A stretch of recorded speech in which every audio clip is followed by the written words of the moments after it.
Straight from New Jersey, it's the SNL Nerds, the show where two comics from New Jersey nerd out about Saturday Night Live. I'm your co-host, Darren Patterson. And I'm your co-host, John Trumbull. John Trumbull, how are you, sir? How are you? We're recording the day after the Superb Owl. Did you watch any of it? Did you see any of it? I didn't, because I was actually working. I work on Sunday nights, so what? I missed it completely. I watched like a couple of the movie trailers and things on YouTube today. So, okay. But that doesn't really count. I mean, did you watch, I assume? Yeah. I mean, I watch it mostly out of habit at this point. Like, I'm not a huge football guy, but like I do like to see, movie trailers and stuff like that. I'm a little bummed out that we didn't get any Marvel or DC stuff, but we did get that pretty cool. We got a Supergirl trailer. Yeah, that was during the Puppy Bowl, though, wasn't it? Well, I don't know. Oh, well, there's that, and it was super short too. Barely well, I mean, those Super Bowl ads are expensive, so yeah, most movie trailers you're seeing are only going to be like about a minute long. Yeah, but I did like that we saw that that Cliff Booth, Adventures of Cliff Booth trailer. Yeah, I watched that today. That looked kind of cool. I mean, it's for those that don't know, so if you're a fan of the movie Once Upon a Time in Hollywood, the Tarantino film, they're doing a spin-off to that where it's a whole different movie, but with Brad Pitt's character, Cliff Booth, as the main character. Written by Tarantino, directed by David Fincher, and it'll be on Netflix. Changeroo. Interesting. Yeah, that's. I mean, it's been a long, long time since we've seen a Quentin Tarantino script directed by somebody else. So that'll be very interesting to see. And I think those two will be a good matchup. So yeah, it'll be interesting to see that. So I mean, that was cool to see. One thing that wasn't cool to see is, I don't know. Well, you didn't see it, but I did notice there were a good number of like AI program commercials. I heard about that. Yeah. Like a lot of, hey, download this AI software and you won't have to work at all. And it's like, well, you won't be working at all once your boss figures out your fucking AI can do your job and kicks you out in your keister. And, then you'll just be home twiddling your thumbs. I understand there are also a lot of like creepily de-aged celebrities. I haven't looked at any of those ads yet, but. Oh, yeah, the Dunkin' Donuts one. That one's pretty weird. It's like. It's Ben Affleck but like they have like a lot of 90s sitcom stars in it, and they're all de-aged. Like they have Jaleel White, who played Urkel, and Matt LeBlanc, who played Joey from Friends, and George Costanza from Seinfeld, and Jasmine Guy from A Different World, and they de-aged all of them, and then they de-aged Jennifer Aniston as Rachel. It's weird, and it sounds creepy. It's creepy, and Carlton Banks is in it too, and they're all de-aged, and the whole premise of the commercial is like pretty convoluted, and too busy. Not a fan of it. Thumbs down from Darren. Yes, that's my critique corner of commercials from Darren. Yay! Mm-hmm. How did you like the game itself? Oh, right, there's a football game. That was all right. All right. Yeah, no, I mean, I've noticed that too, because like on my social media, it seems like more people talking about the halftime game than the actual game or the halftime show with the. Oh yeah, well, there's all that stupid controversy of like Bad Bunny and dumb people thinking like, oh, he's from Puerto Rico, therefore he's not American, and it's like, no, he is. Puerto Rico is part of America. Whatever. Yeah. All right, I know. But you know what they mean when they say he's not American. They mean like, he's not from the Midwest, or he ain't no good old boy like my man Kid Rock over here. Ball with down good day, baby. Yeah, not Caucasian enough for some people apparently. Yeah, so. He don't drink no Coors Light or hanging out on a Ford Mustang and what have you. Yeah. Yeah. So. But I mean, I think like I didn't watch the halftime show. I did see like I did check out the Green Day opening thing, and but I haven't watched the Bad Bunny thing yet. Yeah, I was a little surprised about that because Green Day been and they did songs from American Idiot, which is a very political song, and so I'm Mm-hmm. sorry they kicked it all off with that, where it's just Yeah. really just kind of going against the bullshit that we're up against these days, and like they're able to rock it out there. So it's like, all right, Green Day, rock. I see you, rock and Mm-hmm. roll. Mm-hmm. Go on, Billy Joe, do your thing, Yep. man. Hmm. So yeah, that's our take on the Super Bowl. Yep. Yeah, there was a bunch of commercials. Uh, There was some football in between. some football in between. Somebody was playing. I don't know the Seattle Supersonics and the New England Colts. I don't know. Yeah. And No, that's it exactly. Yes. yeah, and then Bad Bunny came out, and Pedro Pascal was there. This is great, Yeah. Yeah. fantastic. Well, I feel like we've covered it thoroughly. So I think we did. I think we did. ESPN, we wait your call for with scintillating commentary like this. We're bound to be the next commentators on the sports network. And if you're a fan of bad commentary on events, this is a movie for you. Because this week we are covering Christopher Guest's Best in Show from 2000, which features, among many, many other people, Fred Willard as a hilariously bad commentator. Trumbull, you are smooth with the transitions, my man. Thank you. Just smooth as eggs. Look at you go. But Okay.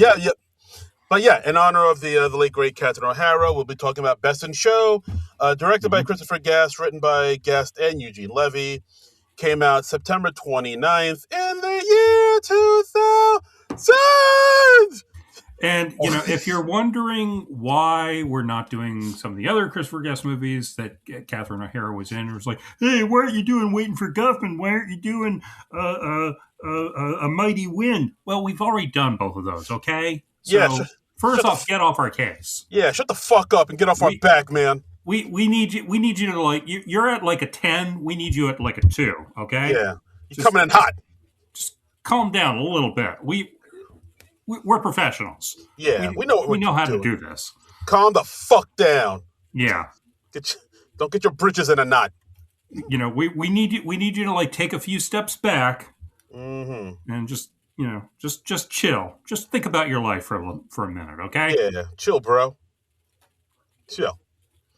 Anyway, so as luck would have it, this was the one Christopher Guest movie, or well, I shouldn't say the one. He's done other movies, but of the major 3, I would say, of his mockumentaries. The Waiting for Guffman, Best in Show, Mighty Wind trilogy is how it's largely thought of. Yeah, he did 2 others, but they're kind of. But fuck those movies. Yeah, wow. I didn't say. I was trying to think of a nice way to say it, but yeah, fuck them. I haven't. I don't think I've seen either one of those. Oh, I haven't seen For Your Consideration. And what's the other one? I'm blanking on what the other one is. Mascots. Haven't seen that. Yeah. I remember I saw For Your Consideration in the theater. I thought it was okay. Actually, that one, Catherine O'Hara has a bigger role. She's pretty much the main character in it. She's like the lead. But well, then what the hell are we doing here? Well, no, I mean, just because like I was thinking about maybe doing that, but then I remembered. I saw that movie years ago in the theater. I thought it was okay, and I remember that movie not being very well received by critics. So I was like, ironic. Yeah. So like, I thought, well, if we're gonna do Catherine O'Hara, I don't want to do a film that the critics, weren't very kind to. And then the other film he did, Mascots, which went straight to Netflix. I definitely remember that one not being very well liked by a lot of people, and that one didn't have Catherine in it at all. I think it only had like a few people from the Christopher Guest universe in it. Yeah, it must be tough for him to try and fit everybody in, because this was the second mockumentary he directed after Waiting for Guffman, and he added a few more people into the ensemble this time around. Like, this was the first time that Jane Lynch worked with him. Outside of like the commercial he directed her in. And Jennifer Coolidge, I believe, is like her first time. Yeah, Jennifer Coolidge, apparently she came in through the American Pie movies, because she and Eugene Levy had both worked on American Pie. Oh, that makes sense. Okay, nice. Yeah, but I don't think they share any scenes together until whichever one of the later American Pie movies, they have like Jim's dad hook up with Stifler's mom. Really? I don't remember Yeah, that. I don't yeah. remember that at all. Wow, It I might gotta. be American Reunion or something. Yeah, like they had to make Eugene Levy a widower to make that work. Yeah, because you Yeah, can't be fucking around on Jim's mom. So yeah. I you mean, gotta yeah. So you gotta offer so he can uh exactly he can get a piece. right, because that's what those movies are all about. That's all right. Yeah, we want Eugene Levy to get some to knock some boots. So maybe we Yeah, yeah. But I don't think they shared a scene together in any of those American Pie movies until that. I'm gonna say fourth one. that sounds. I'll have to check my American Pie It's library. tricky because, like, I know there were a bunch that were theatrically released, and there are also some direct-to-video ones, or Yeah, direct-to-DVD ones. yeah. Eugene Levy was in a lot of those direct to DVD ones too, which I remember being like, Yeah. Eugene, what are you doing, man? What do you don't have to do this, bro. Hey, man, You're all work's right. work. You know, Everything okay at home, man? the American Pie people's money is as green as anybody else's. I guess. Wow. Look, I don't begrudge. I don't Yeah, begrudge anyone wanting Eugene Levy in their movie. I don't begrudge Eugene Levy taking work where he can get it.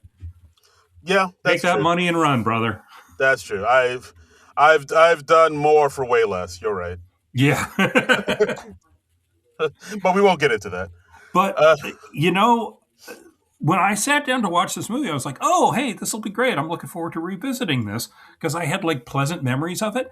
And then I started the movie and I realized I don't think I've seen this all the way through before. what? I think I'd just seen so many clips of it that I just sort of like thought I'd seen the whole thing by osmosis. But no, I Oh, think this was my first time from beginning to end.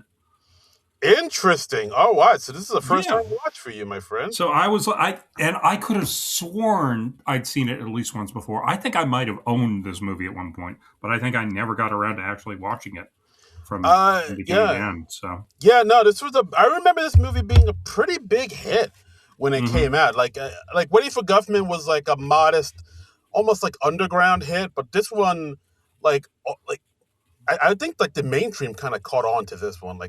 yeah, I think Waiting for Guffman kind of primed the pump, and then this Yeah. one, yeah. I mean, Eugene Levy, who was like the co-writer of this with Christopher Guest, he said that he thought this was a more accessible mainstream film because just people love dogs so much. Not I suppose not everybody's into community theater, so Fair enough. Yeah, fair enough. yeah. Everybody loves a dog. Do you have a favorite breed of dog? Is there one of the dogs in this movie where you're like, oh, who's a good boy? I mean, I suppose I like hound dogs. My family, we've owned a lot of Mm. beagles, and so I like those medium size dogs.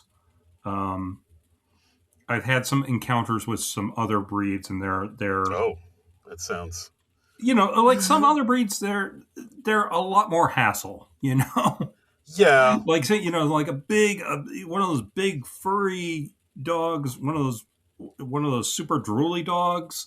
I don't want to Oh. call out any particular dog here, but there have been some like super drooly dogs, and I'm just like, yeah, these just are not as fun, you know. Yeah.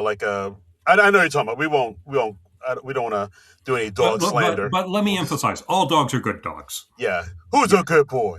yeah, You. they're all good Yeah. boys. Yes, you are. Yes, you are. Yes, you are. Yes, So you yeah, are. but I'm definitely a dog person, so I really enjoyed seeing this. Yeah, same here. I love a good dog. There's just something about them. I know there's dog people and cat people, and cats are like, well, cats you have to earn their affection. I'm like, fuck that noise. Just Fuck that. I want the yeah. unconditional love, man. Thank you. Let's play fetch. Yeah, Come on, good boy. Like yeah, dogs are fantastic. Come on, dogs are better. Done. yeah. I'm saying it. Dogs, 100% better. They are just so much better. It's not even a question, as far as I'm Mm-mm. concerned. Here, Yeah. here. What are you doing, cat people? What the Yeah. hell are you doing? What are you thinking? What are you doing with your lives? What are you trying to? Why are you trying to get his or her affections of a cat? Come on, man. Life's too short for that shit. Christopher Guest ain't making no movies about cat shows. Let me just say Yeah, that. absolutely. I don't know. Uh, Do they have cat shows? They probably do, right? I would They imagine must, so. They must. They must have them somewhere. But I mean, but they, nobody cares. yeah, and they're hard to train. Like they don't do tricks on command. Cats just No. do whatever they Yeah. want to. Is a cat ever going to bring you a stick? Hell no. No, just No. stare at you like you're nuts and lick his paws and go to bed. Yep. Yep. Mm-hmm. That's what a cat'll do for you. Nothing. Yep. Absolutely nothing. I mean, I will give cats this. I do like how they can be trained to poop in a box. That's pretty great. All right, that's nice. I mean, that's 1 point for cats. Yeah. But they will eat up all your lasagna too, which that's one minus. That's true. That's true. And they torment stupid dogs named Odie. Yes, I mean they hate Mondays, which I understand, but yeah, so. I mean I'm with cats there. Yes, sure. Mm-hmm. So best in show. Best in show, doggies. Yeah. So we start off with this couple, Meg Swan and Hamilton Swan, played by Parker Posey and Michael Hitchcock, talking to their therapist about their dog who's been showing signs of depression and anger ever since she caught them having sex. Yes. They were doing some new Kama Sutra move called Congress of the Cow. Sure. Which, I mean, she describes it, and I'm like, that honestly just sounds like doggy style to me. It really does, right? It just. I mean, I'm not like totally up to date on all this stuff. It's been a while since I've cracked the covers of the Kama Sutra, but you don't have the new edition. I don't. Have they added new stuff? They probably added new stuff since. Might have, maybe. Yeah. Could. So, like I said, I'm probably really out of date, but. Yeah, but yeah, and it's this is a pretty funny scene because like it's them solemnly talking about how their dog is depressed over them walking in on them having Congress, and then they cut to the dog right next to them lying on a couch, like looking pretty bummed out. It does look like a depressed dog. Yes, I will give them that. Yeah. Yeah. So far we're off to a rip-roaring start. This is what the movie is. So these are two of the dog owners that we're going to be following over the course of the movie. We've got another couple of dog owners in Fern City, Florida. We've got Jerry and Cookie Fleck, played by Eugene Levy and Catherine O'Hara, and they're like this nice suburban couple. They've got a terrier named Winky. Yes, and we find out over the course of their initial interview. Like, Eugene Levy is playing this sort of nerdy guy, and Catherine O'Hara's character, Cookie, she got around quite a bit back in the day. She was very popular. They say, like, she had dozens of boyfriends, and she quickly corrects him to hundreds. And from how many she runs into over the course of this hour-and-a-half film, I can believe it was hundreds. Yeah, she's very popular with the fellas back in her day, but she doesn't do that anymore. But nope. The film makes it known that in her heyday, she was quite gifted with the coitus. I believe is the best way I could say that. She probably did the Congress of the Cow. She probably wrote the Congress of the Cow. Probably did. And Eugene Levy, Jerry, is this nerdy guy, and he literally has two left feet. They like pan down, they show he's got two left shoes. So. Yeah, the kids used to call him Loopy. Which is it's an odd trait, but it's one I kind of like, I guess, because it's like, oh, how many pairs of shoes does he have to buy just to match? You got to buy two pairs of the same shoe. I know. I mean, the shoe budget alone, it's got to be quite the burden. Astronomical. So we've got some other owners. We've got Christopher Guest, who's Harlan Pepper, and he's got a bloodhound. He runs like a fishing store, and he goes hunting with his bloodhound. And I believe this is his first time entering into a professional show. And he's sort of this, I don't want to say country bumpkin type, but he's a Southern gentleman. He's he's a Southern gentleman from Pine Nut, North Carolina. We get a Will Sasso sighting from Mad TV. Will Sasso, yeah. I was like, is that Will Sasso? And I checked the credits, and sure enough, it's Will Sasso. Yeah. Yeah. He has a few things to say, And Harlem Pepper, he loves his bloodhound. He says the bloodhound is the best dog on earth. Even if they went to a different planet like Venus or Mars, you still couldn't find a better dog. Yep. It's very nice.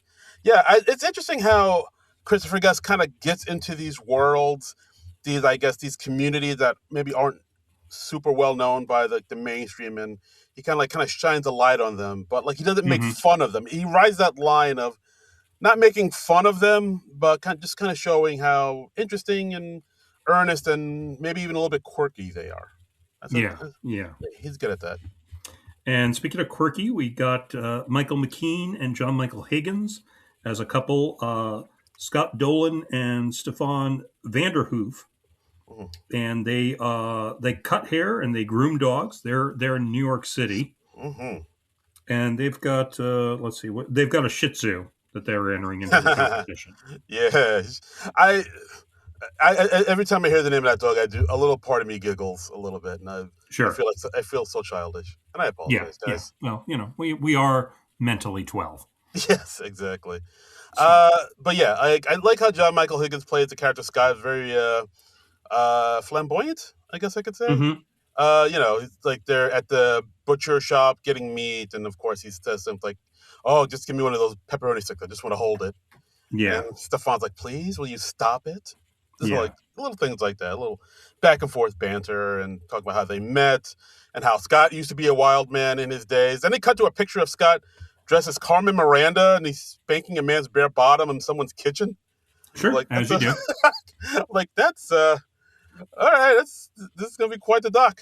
All right. Mm-hmm. Mm-hmm. But yeah, we get to meet them. And then we go into Cabot Mansion in Philadelphia, where we see Jennifer Coolidge, who's played Sherry Ann Cabot, married to Leslie Ward Cabot. Mm-hmm. And, who's an older gentleman. She is, I think it's fair to say that she's like a trophy wife. Yes, very much so. I was trying to figure out who this Leslie Ward Cabot. He seems like a character actor. Like I've seen him in something before. I know I've seen him in stuff. I wanted to say it was like Carl Oldie Olson from the Conan O'Brien show, but I don't think it was him. Yeah, was it like maybe the guy that played Blue in Old School? I think that's it. I think that's it. Let me see. I'm looking at the cast list on Wikipedia now. Yeah, because I mean Leslie. Because like he doesn't have any lines in the movie at all. He just sits there all old. Yeah, just kind of stares off into the distance. He's just there being old. I don't think he's listed here on. I got Wikipedia.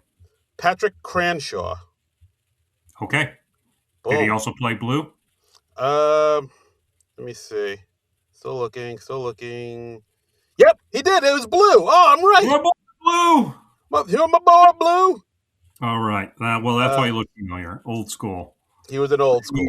I believe we've covered that one, haven't we? We have. I think so. Yeah, that's so weird that we've done this podcast long enough that I can't remember offhand which movies we've done and which movies we haven't. It's been a long, long road, my friend. So let's see.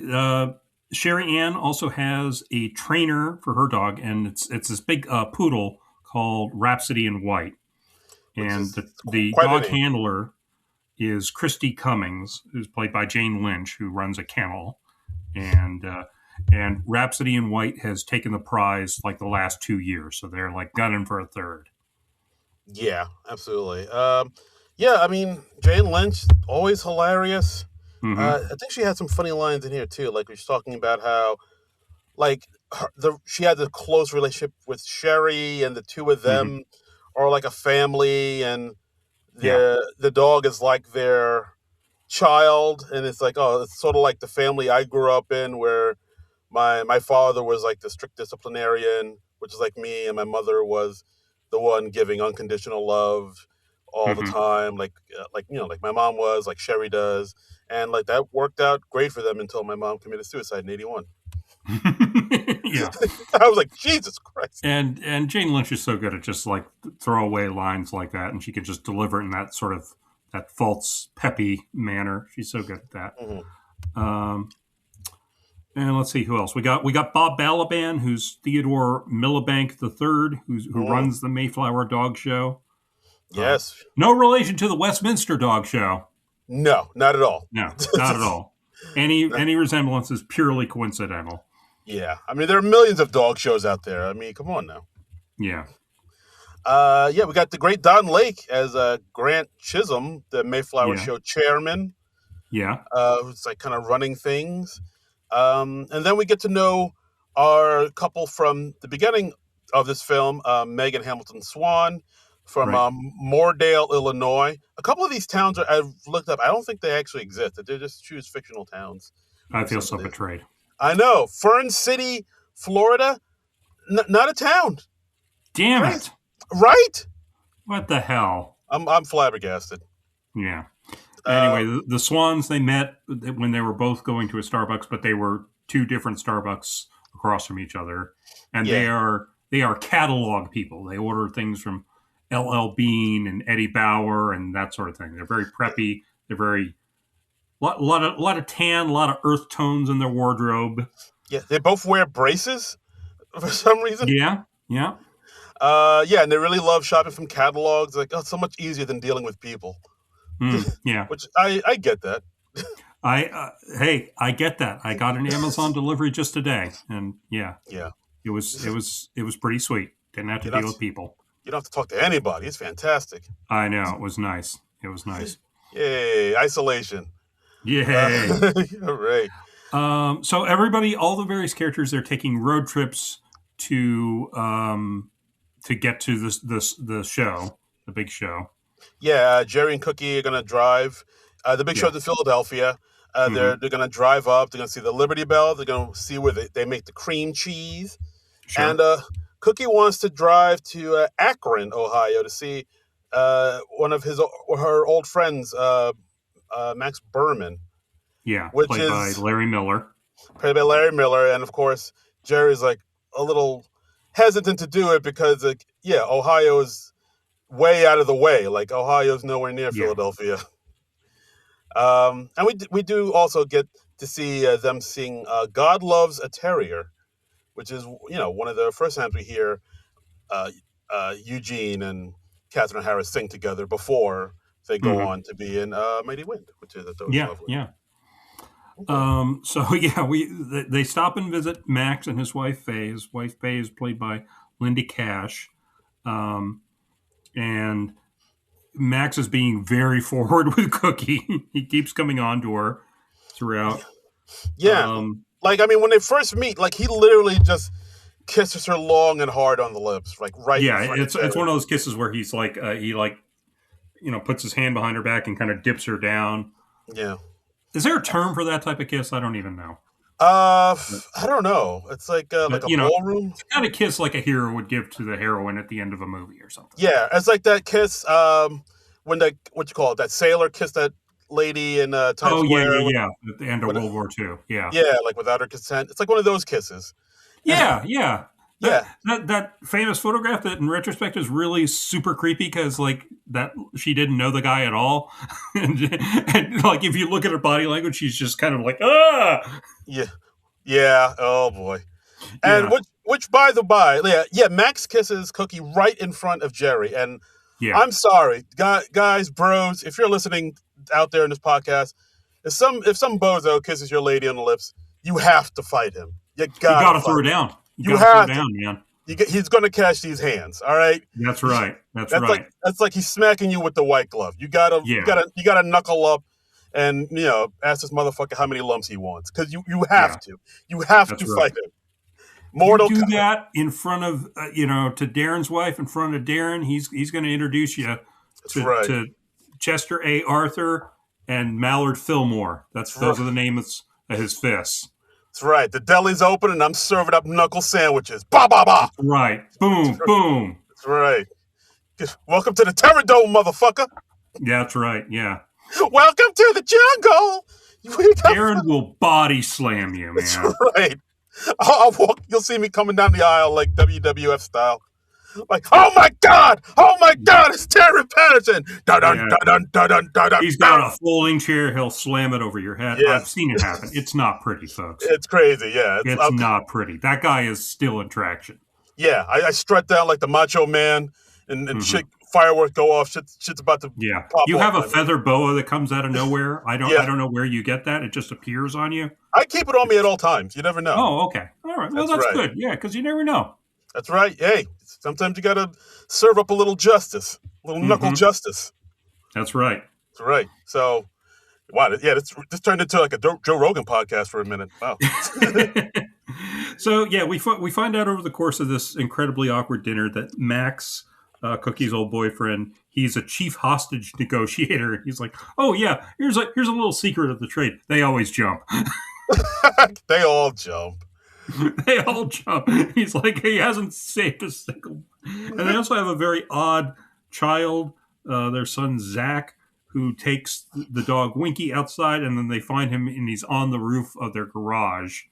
And it's weird. It's a weird thing, but it's a weird scene. Yeah. So like then they all run out, and then Max tries to talk his son down off the roof, and of course he uses his hostage negotiator tactics and saying things like, I'm gonna gouge your left eye out with my thumb, mister, if you don't come down. I'm gonna stab you with a fork till you bleed. Yeah, just what you dream of hearing. I mean, when you're of course having a moment like that. Yeah, so he's not very good at his job. No. So, highly awkward evening there. Speaking of awkward, you also see Harlan.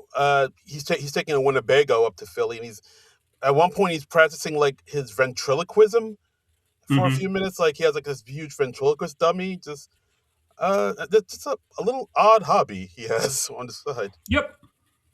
Yeah, just talking to your dummy at night. Yep. We also meet Mark Schaefer, played by Ed Begley Jr., who's the manager of the Taft Hotel, where everyone is staying in connection with the show. And he talks about, what a challenge it can be to have all those animals there. And he shows us all the cleaning products, and he talks about how a little while back they had a rock and roll band who was there, and they actually roasted what was the animal that they roasted? I'm forgetting now. I think it was like a goat or something. Yeah, it was they roasted a goat. And apparently this is a veiled reference to Spinal Tap. That trashed their hotel room and roasted a goat. So. Oh shit! That's kind of cool. Well, I totally did not catch that. Yeah. Well, that's what it says on the IMDb trivia anyway. And why should I doubt them? Yeah, I'll take their word for it. Yeah. All right. So then we see all the contestants we've been following get to the hotel in Philly. For some reason, Jerry and Cookie, when they get there, their credit card doesn't work and they don't have cash. I think at one point Jerry asks, well, what about travel check? Do you take those? He's like, oh yeah, we take that. And he's like, well, do you have any? And Jerry's like, no, actually I do. Yeah. It's like $300 cash to deposit for the room. They've only got like $34. So they end up being put in a utility closet. And it's a pretty nice utility closet. Yeah, they're going to clear it out and everything. They're right next to the kitchen. Yeah. So.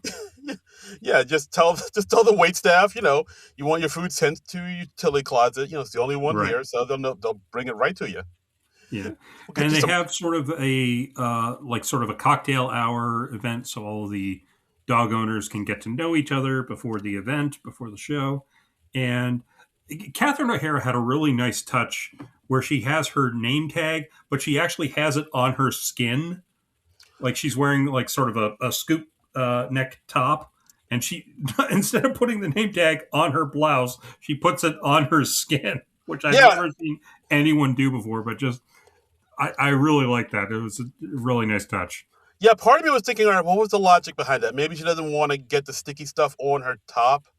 So I think it was just maybe she's, maybe a bit of a bumpkin or something, Oh, okay. That makes more sense. I don't know. But I mean, it was just a nice, great, unusual touch. And it's never commented on. It's just, you just do a little double take. You're like, wait, is Cookie wearing her name tag on her body? Yeah. I did they kind of, like when they talk to Scott and Stefan, Scott looks at her name tag and goes, oh, Cookie. Oh. But that's about it. Yeah. And then And during the cocktail hour, they also meet another old boyfriend of hers from like 18, 19 years before, yeah, Malcolm, who, again, being very inappropriate with her. I mean, he's banged a lot of waitresses in his day, but Yeah. she was the best. Yeah. Which Yeah. again, Jerry, you gotta fight him. You gotta throw hands. You Yeah. gotta put him in the Cobra clutch, like Yeah. like right And, now. guys, if you're meeting an old hookup of yours, and especially if she's with her current fella, maybe don't comment on all the stuff you did back in the day. Maybe just keep those as inside memories, you know? Yeah, like what do you hope to get out of that? Like, you just be like, hey, you know, He hopes to get a little more, is what he's hoping. yeah, hey, this will be good for your ego. You're a great lay. Yep. I just had to tell you. It's like, really? Did I you? mean, if you have to tell him, maybe tell him privately. Yeah, just just one on one, mano a mano. Yeah. Yeah, you don't need to know that. Um. So let's see. We see. I mean, we see Harlan Scott. talking to Hamilton and Meg about fly fishing for Mm-hmm. hours Yeah. on end, and I think Talking their ear off about it. We see Scott and Stefan, who are actually like decorating their hotel room. They've like brought tapestries from home. When we see them packing for the show, Stefan is saying to Scott, he's like, "Okay, you're packing like 7 kimonos for 48 hours." He's like, "Oh, do you think I need more?" we're Like, gonna I be think there we're two. overpacking. Yeah, We're gonna be there 2 days. You're picking all yeah, these kimonos. Yeah, just doing costume changes like Diana Ross. This guy. right, yeah. And we see them in their hotel room, and they're like they get on the phone with their other dog Tyrone, and they're like saying goodnight to him. Yeah, yeah. That's kind of sweet. Mm-hmm. Just see how much they love their dogs. Mm-hmm. And yeah, then we get to the big show. And from what I remember, this is what the moment a lot of people were talking about. Because for Uh-huh. the announcers, we have Fred Willard as Buck Laughlin. Mm-hmm. And I remember a lot of people saying that Buck Laughlin really stole the show here, just with his just Yeah. random ad libs left and right, just saying the most insane things, just not really Yeah. knowing. He's just so wonderfully ignorant. Like, apparently, Christopher Guest told Fred Willard, don't prepare at all. Be as stupid and as ignorant as you possibly can. And then he told the other co host, Jim Pittick, playing Trevor Beckwith, you're going to have to do research because you have to sound like you know what you're talking about. So, And it works beautifully. yeah. Yeah. Because like we learned that Trevor Beckwith does own a number of dog obedience schools, and Buck Mm-hmm. talks about, yeah, I went to one of those schools and everything was going well till they spilled hot wax on my privates. Sure. Yeah. I'm just kidding you, Trevor. We have fun here. Yeah. Yeah. If you got to cast somebody to say hideously inappropriate things in your movie, you can't do much better than Fred Willard, I would say. Yeah, like at one point he just asked Trevor, "Hey, just ballpark figure, how much do you think I could bench press? Just a roundabout of." Yeah. Trevor's like, "What? Yeah, just a number. Just give me a number. How much do you think I can deadlift? Go." So we go into a section of the movie. We do the first round, and we have 7 divisions of dogs, and each of the couples that we've met is in their own division. So we've got the Hound group, and Harlan and his Harlan Pepper and his Bloodhound. They move on.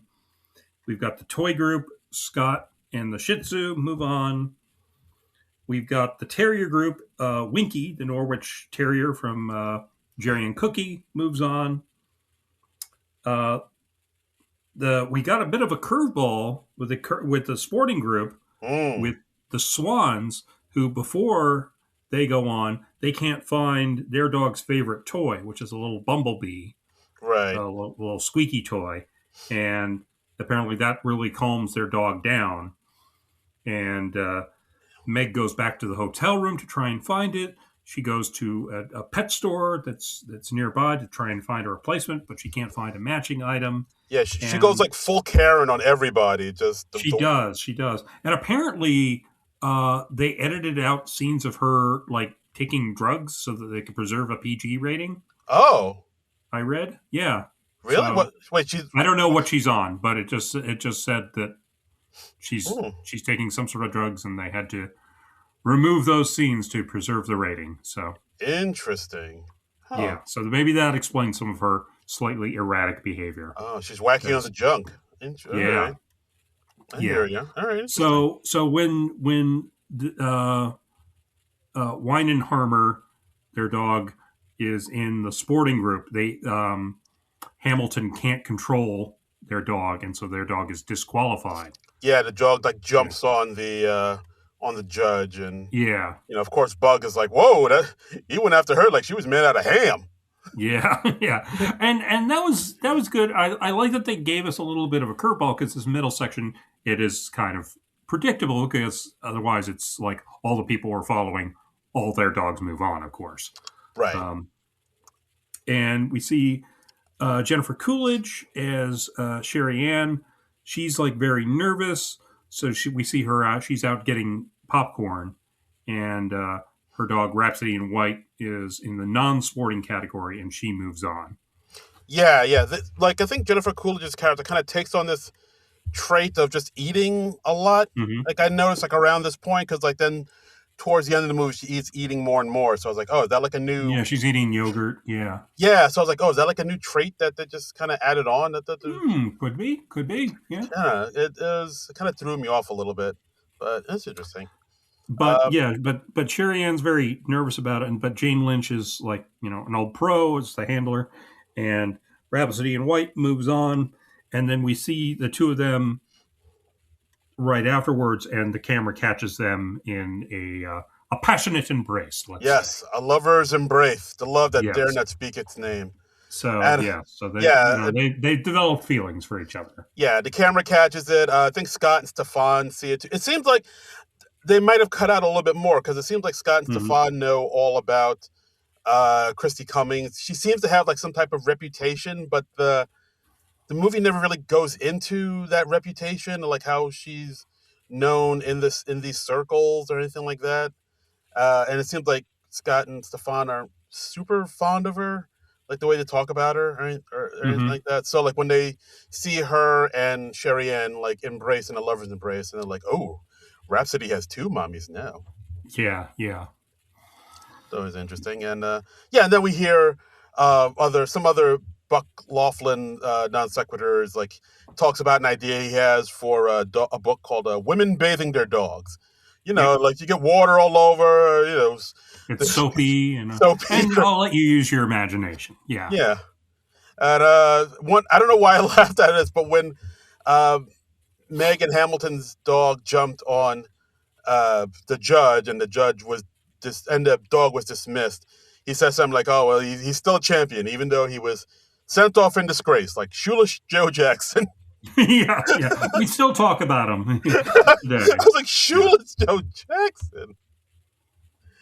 Oh, Fred Willard, you magician. yeah, yeah. So we're down to the last seven dogs, and just before the final judgment, um, Cookie trips and messes up her knee. Her knee's swollen up, so they convince Jerry that he's going to be Winky's handler. Yeah, like it when they showed Cookie trip, she really didn't trip over anything. Like there wasn't anything in her way. She just trips for out of nowhere, and then yes, Hmm. and Jerry has to trot out Winky. Yeah. And like that's when Buck notices that Jerry has two left feet, Hmm. and yeah, then this is when we get the big tension, the big moment where Hmm. all the people we've been following around to see which one wins the best in show. Yeah. It's very suspenseful. Very much so, very much Yeah. so. I mean, Yeah. were you rooting for any particular dog at this point in the movie? Hmm. I mean, or when you first saw the movie, I would say. Um. I guess I would probably root. Would have been rooting for Cookie and Jerry's. I'm assuming Christopher Guest wrote it for like Cookie and Jerry's dog to be the one because like they seem to be the Hmm. one. Like if you had to pick from any of them, like would seem to be the one most people would be rooting for because Hmm. like it's kind of apparent that Christy Cummings is like somewhat of the villain, I guess, of this Yeah. movie. Well, also that's one of those overly fancy poodles. Yeah. She comes like, from. Yeah, she comes from. again, all dogs are good dogs, but poodles, they're down there. Yeah, she's got the born with a silver spoon, and it's poodles. What are you doing, people? Yeah. What are you good for? Yeah. So absolutely nothing. Say it again. Not. Yeah. So I would probably be rooting for Jerry and Cookie. Well, that's kind of convenient because Jerry and Cookie win. Winky wins the whole show, man. What? I know. Yeah. Oh my god. I know. Yeah. Everyone's really shocked and surprised, and Jerry and Cookie are very pleasantly surprised, and yeah, it's kind of cool. So. Yay! Fantastic! Yay! Yay! Good Winky. Good dog. She's a good dog. And then we catch up on everybody 6 months later. Jerry and Cookie have become kind of celebrities back in Fern City. They've done a lot of interviews, radio appearances. 3 radio interviews. That's right. Had their picture in the paper. They got a key from the city by the mayor. Yeah. And they've decided to record their songs that they've written about terriers. And they're doing an album. Yeah, under the name The Captain and Cookie. Album title, Beg for It. Yeah. And while they're recording one of their terrier songs, the sound engineer recognizes Cookie from back in the day. Damn it! And she just can't go anywhere. Wow. Why? Yeah. Then we follow up on Christy and Sherry Ann. They are now together. They are officially a couple now. I guess Sherry Ann just kicked her husband to the curb. Yeah, part of me was wondering. That's one thing I would say about this movie. Like, I kind of wish they just said or did something to wrap that part up. Like saying, like, "Oh yeah, Leslie passed away, and now I discovered I love Christy," or something like a little sense like that, like explaining what happened to the marriage between her and Leslie, because they seem to be so in love. Are you trying to tell me love is dead, John? They seem to be so into each other. I feel like maybe not love as an abstract concept is dead, but the love between that husband and that wife, that is definitely dead. They even said that they had so much in common. They both like soup. They could both talk or not talk. Yeah, they could not talk for hours. So I don't really see where those two crazy kids went wrong. I thought they would have gone the distance, man. Yeah. Damn. But Christy and Sherry Ann, they seem very happy together, and they are publishing a magazine called American Bitch. Yeah. Focusing on the lesbian purebred dog owner. Wow. They're already on their 3rd issue, so I guess it's a bi-monthly magazine. Yeah, it's a very niche market, but they're filling it. Then we go to Harlan, who was on an El Al flight to Hafia after the show, and he spent 3 weeks on a kibbutz. Yep. I thought that's kind of random. Very random, yeah. So random. I was like, what the kibbutz? What the fuck? And then he realizes, like, hey, I have a lot to offer. I'm going to work on mastering ventriloquism. And then we see him performing poorly. For a group of veterans, I'm assuming. And he's doing bad ventriloquism act. And then he like puts the dummy down on a chair so he can do a bad lasso trick. Yep. It's not good. It kind of reminded me of Albert Brooks's great ventriloquist act where he just like dropped the dummy to the floor. This is the real me. Yeah. Then we got Scott and Stefan, who are working on a dog calendar where they're recreating all these scenes from old movies with their dogs, like Gone with the Wind, Casablanca, and of course, McMillan and Wife. McMillan and Wife, which not a movie. But I guess they're just big McMillan and Wife fans. They just love Rock Hudson and Susan St. James. As soon as I saw the McMillan and Wife, what the fuck? Well, actually, I guess if you're stretching the definition of movie, because it was part of the NBC mystery movie, it was part of The Wheel along with Columbo and McCloud, I think. Those were the 3 that started. McCloud? Yeah. I never watched much of McMillan and Wife. Me neither. I mean, I know it's a TV show. That's the only thing I know about it. But like, I think he's like a police commissioner or something, and then she's his wife, and hence the title. And they like solved mysteries together. And then at some point, Susan St. James didn't come back or was fired for some reason, so it just became Macmillan. And I think he became a widower. Oh, Macmillan, no wife. Yeah, Macmillan, no wife. Yeah. Oof. So wow, that's a bummer. So I don't know. I'm over here watching Columbo. That's right. Stick with the classics. Yeah, exactly. I mean, and folks, if you haven't watched any Columbo, get off your ass. Yeah, what the fuck what are you doing with your life? Fuck are you doing with your life? Just hanging out with your cat? That thing's not gonna love you. Yeah, no. Yeah. And you know what else is cool about Columbo? Had a dog. Fucking an awesome dog. Yeah. And a big basset hound. Oh, basset hound. You know what the basset hound's name was? Dog. Oh. Yeah. Who's a good dog? You're a good dog. Yeah. You're a good dog. Yeah, you are. Yeah, you are. Go get it. He's a great dog. And in our full circle moment, we see the Swans. They are back in therapy. They've got a new dog named Kipper, who apparently doesn't mind at all when they have sex in front of him. They're like, no, he's actually into it. And then we cut to Kipper, and it's a little pug dog, and he's like humping the leg of the therapist. Yeah, like we never find out what. I guess it just Meg and Hamilton just gave away their dog or something. I don't know. Maybe they upgraded or something. I don't know. Yeah, but then we also notice that they're wearing bright colors now, just like bright blues and reds. They just did like a whole 180. They're in a whole different headspace now. That's right. So like all their problems was because of their dogs, not them. It's the dog's fault. It's the dogs. Yep. And that's the end of the movie. I mean, Best in Show still holds up. Still a pretty hilarious film. I mean, the great Catherine O'Hara, just, it's fantastic, and it's still seen. Everybody does some really great work in it, I thought. Yeah. I think of these three, I think my favorite is still A Mighty Wind. I think that's the one that I find the most fun and that I find the most funny. But you can't go wrong with any of these three. Yeah, I would agree. A Mighty Wind I thought A Mighty Wind was something special.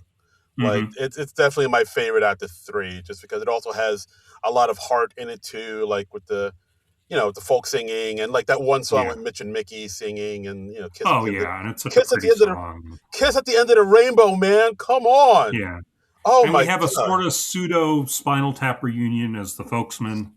Yes, absolutely. With Christopher Guest and Michael McKean and Harry Shearer. That's pretty awesome. Full circle, man. Full circle, baby. Yeah, it's just great. But I mean, again, you can't go wrong with any of these films, I would say. Yeah, like can't go wrong with anything here. It's one of the films Catherine O'Hara is most well known for. Like, if you want to see more of her work, of course, people say Home Alone, Beetlejuice, or great showcases of what she could do. I would say SCTV, Schitt's Creek. Yeah, I would say Schitt's Creek is really she You would. That is so like you, Darren. That's me. I gotta be me, baby. I gotta be me. And if you go, I would say also go all the way back to SCTV because she really showcases some like what she can do and her comedic chops and really just that's some of the. I've been watching the odd clip or two of her on YouTube over the last couple weeks, and there's a hilarious clip of her on Martin Short's talk show when he was oh God, what was the name of his overweight? Oh, Jiminy Glick. Jiminy Glick, yeah, Jiminy Glick and Lala Wood, and she comes on as the guest, and like the two of them, and again, it's just totally improvised, and the two of them just playing off each other because they've known each other for so long. Right, hilarious. So, yeah, I mean, they got that Canadian connection, that old improv Godspell connection. They've known each other for ages, so they just know each other's rhythms, and it's pretty flawless. Yeah, so I don't want to say more to ruin it, but Google Jiminy Glick and Catherine O'Hara. You will not be disappointed. Yeah, like I've noticed online, like a lot of people have been sharing a lot of her old SCTV clips, like her as Lola Heatherton, her Brooke Shields impression. I think at one point they show her singing Devo's Whip It, just like doing some weird gonking off dance throughout Yeah. it. Yeah, she was fantastic. She was Even really in recently in the studio, she was great in the first season of the studio. I'm gonna miss her when that show comes back. So yeah. No, she's great in the studio. I mean, The Last of Us, she's like a lot more serious and subdued, but she does have a few funny one-liners here and there. You see some sparks, but you can only it's as funny as you can be in a fucking zombie apocalypse TV show. But sure, yeah, but yeah, but even like the serious stuff, she's able to do really well. And yeah. yeah, it's a bummer that she's gone. But She's just awesome. Yeah, yeah, just left too soon. But I mean, just absolutely, what a career she had. absolutely. So we put the word out on the Blue Skies. I don't think we got anything there, but I also put Hmm. the word out on the Facebook, and we got some responses from the Facebook. Oh, curveball. All right, Yeah. all right. So our good friend Shari Fesco says, I am all about a guest mockumentary, and being a huge dog lover, this one is a favorite. I think Nice. Guest really hits on how obsessed we dog owners can be. I feel like this is not far from the reality of the dog show world. The whole cast shines here, as always, Catherine is hilarious. She was a Yeah, comic gem and will be sorely missed. yeah. Well said. Well said. Yeah, Absolutely. this really does have a truth to it about how people can just baby their dogs, or they think the sun rises and sets behind their dogs, and your dog is always better than everybody else's dog. Yeah, like I mean, I don't know too many people like that in my life, but I've seen Hmm. people like that in the street, like dress their dogs in like booties, or maybe put them in a stroller or some shit Yeah, like that. Where I'm like, what's that's not your child. Let's stop. but I get it. I get it. I Get it? follow a few dogs on Instagram. Oh, okay. Oh, you follow dogs on the IG? A couple. If they're dogs, if they're dogs of friends of mine, or if they're dogs that I've met, and yeah, sure, I'll follow. I'm not just going to follow random dogs. I don't know. You like dogs? Maybe I you do follow like some dogs. randos. Yeah, maybe you I do follow some like dogs. randos. Yeah, Yeah, nothing wrong with following some randos. yeah. It's cool, man. And then we have our good friend Steve Harold saying, "Waiting for Guffman was the best of the guest-directed films. Each Hmm. got a little less funny until Mascots, which was really bad." Uh, Oh side wow. Okay. Side note, I posted this clip of her from the new show. I made copies of all the episodes when I was working at Broadway Video. Y'all probably dig. And he gives us a clip from, for those that don't know, the new show is the show Lorne Michaels did after he left SNL in the early 80s that Catherine Right. O'Hara was on. And yeah, the new show was a show that wasn't a, how you say, success. Yeah. But it had And some good parts actually, in it. we should probably just note for the record that Catherine O'Hara came like this close to being an SNL cast member. She was actually cast for season 6, and then she left and like went back to SCTV before Yes. she ever did an episode. Yeah, and like I guess I mean, she says she left because now she felt like she felt like she was sort of abandoning her Canadian brethren back Yeah. in the Great White North. But then I also heard that like she was kind of scared off by Michael O'Donoghue, which I mean that makes sense. Yeah, that was like I think when he spray painted danger on the wall at 30 Rock, and he was like, "This is what the show lacks." Spray And paint. yeah, All right, no danger. I see. Oh, okay, Yeah, that makes danger. sense. Yes. No, Yeah. he was like, apparently Michael O'Donoghue came back to the show, and he was like, "Let's give it a Viking funeral, and let's Mm. go down guns a blazing." And Yeah, he was. yeah, I could see how he might be so radical he could scare someone off. So Yeah, I don't know how much truth there is to that. There are conflicting accounts about it, so I don't know. he was a bit intense, Yeah, as some but would say. it's interesting to ponder how different the history of SNL or comedy in general might have been if Catherine O'Hara had decided to stay and be an SNL cast member. Would she have stayed on for several years? Would she have become an Mm. even bigger star even sooner? I mean, who knows? Sliding doors, man, sliding doors. Sliding doors. Yeah, she could have been like Gwyneth Paltrow with a different haircut. Exactly. See, you get it. Yeah, The I've world. never seen that movie. Is that any good? I've never seen it. I just I've know the never seen it either. reference. I know she does an English accent, and I know she gets like a different haircut in one of the timelines, so you can tell them apart easily. Right. Yeah. But I've kind of stayed away from it because, you know, the Gwyneth Paltrow of it all. Oh, you're not a big Paltrow head? You're not a Paltrowholic? Yeah, you know. I mean, okay. Come on. enough. I mean, do I have to explain why? You know, you get it. Yeah, she's. Yeah. I could see. I'd be actually shocked if you were a Gwyneth Paltrow fan. Yeah, exactly. I mean, the goop of it all, the unconscious coupling of it all, that, you know. Yeah, like, she's. No, thank you. There's a lot going on there. Yeah. Okay. I hear you. And yeah, Best in Show. Check it out, guys. Right now, as of this recording, you can find it on Netflix. It's on HBO Max. And you can also see it for free on Pluto TV if you don't want to pay for any streaming. So there you go.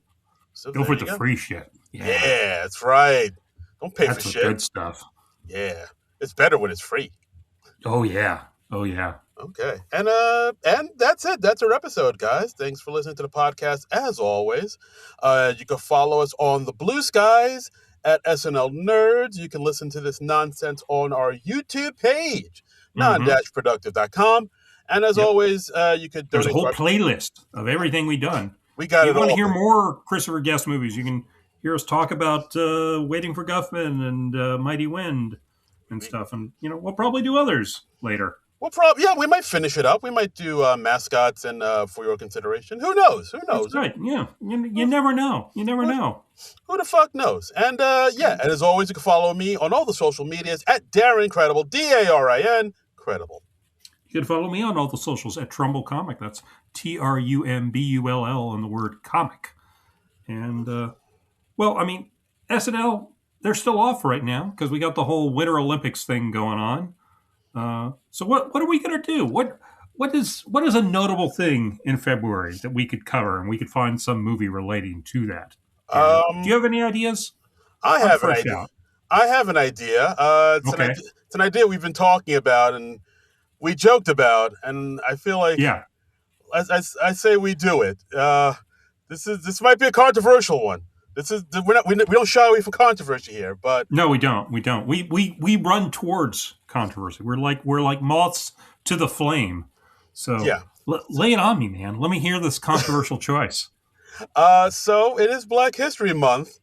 There is a comedy that's very controversial, and but it speaks to the core of the Black experience. That's what I'm told. Right? I don't think I've ever really seen this in its entirety.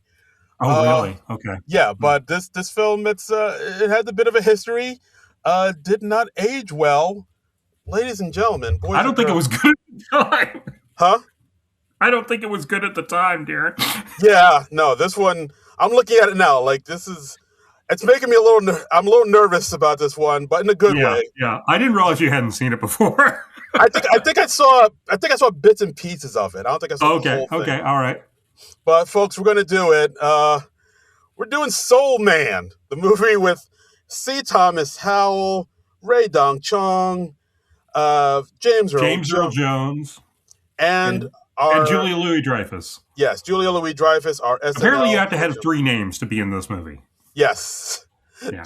James Earl Jones, Julia Louis-Dreyfus, Ray Dong Chung, G. Gordon Liddy. G. Gordon Liddy. I'm trying to think of Lee Harvey Oswald. Joseph Gordon-Levitt. Oh, they're all here. Yep. But yeah, Soul Man. If you're not familiar with Soul Man, it is a movie from the mid-1980s where C. Thomas Howell plays a gentleman who is trying to get into college, some prestigious college, like I think Harvard, maybe. I think so. I can't remember, but he doesn't get in, so he decides to take a bunch of tanning pills and pretend to be a black student so that he can get a scholarship. Jesus. For the most deserving black student. So, I don't see why this would be problematic in the least. Jesus Christ. This is wow. Yeah, I don't think I don't think I sat down and watched the whole thing, but I have. I don't think I've seen it probably since the 80s. I do remember certain bits of it very well. Okay. Yeah, I'm looking at pictures of it online. There's this one still shot of C. Thomas Howell as the black man. He's dressed as a pimp. I mean, it's totally convincing, right? Yeah. Sure. Yeah. But he can pass. Yeah, but he's dressed as a pimp and eating watermelon. Yes. Wow, this is. Oh boy, this I'm gonna. Yes. I'm gonna have to take. I remember the context of that. I'm not gonna ruin it for you though. I'm gonna have to take this movie to task, man. This will not. Yeah. I mean, I feel like this will inspire discussion. Yes, I think we're both gonna feel very awkward about this movie, but for different reasons. Yeah. But. What if we just came back next week and I'd be like, yeah, I don't see what the big deal is. Well, you can't make movies about this no more. This is totally okay. What's your problem, Darren? See, the woke left don't want to talk about serious issues like this. You can't do nothing. You can't have no fun no more. Yeah. But I remember, like you said, some things that have not aged well. But I do remember it being amusing in a few places too. So okay, well, let's, shrug. We'll see on which side it falls. So we will get into it. Guys, tune in and listen. I think the movie's up. The whole thing is up on YouTube for free. So if you guys want to watch it and share your thoughts, please feel free. Just So we're solving racism next week. We're doing it. It'll all be over by my birthday. We're gonna take care of it all. Everybody's gonna get along A-okay after this. That's right. Gonna hold hands, sing Kumbaya. It's gonna be wonderful. Yep. Smile on your brother. Everybody come together. So that'll be next week. Soul Man, check it out. It's on the YouTube, and we'll be talking about it. We'll be taking it all apart. We'll be putting it back together again. So join us for that, won't you? Darren, you got anything else before we sign off for the week? I'm just preparing myself for Soul Man. I'm good. You're just stealing yourself. Yeah, gird your loins, sir. Ooh. So, oh boy. It's going to be a journey. Ooh. All right. So, join us next week for Soul Man. But until then, nerds out!